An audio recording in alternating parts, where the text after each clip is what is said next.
Hey everyone, so you're thinking about a Windscribe VPN? Lots of people are, and for good reason. It's got a pretty good reputation, but let's cut through the marketing hype and see if it's actually worth your time and money.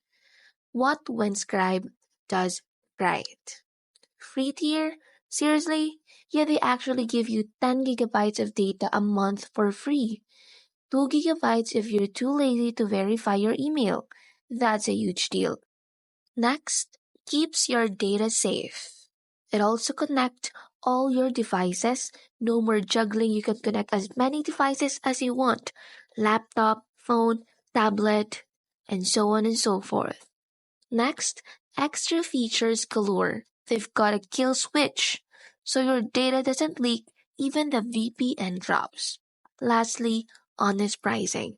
No sneaky hidden fees or fake sales here. But there's a but. It's not the biggest server network.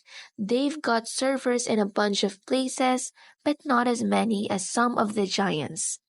This might affect your speed sometimes, depending on where you are and where you're trying to connect to. Windscribe is based in Canada, which is part of the Five Eyes Intelligence Alliance. This means they could be forced to share your data with other governments, something to keep in mind if you're super paranoid about privacy. Streaming can be tricky. It works pretty well with Netflix in some regions, but it's not a guaranteed win for every streaming services. No live chat.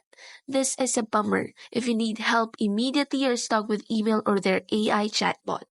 Windscribe is a solid VPN, especially for the price.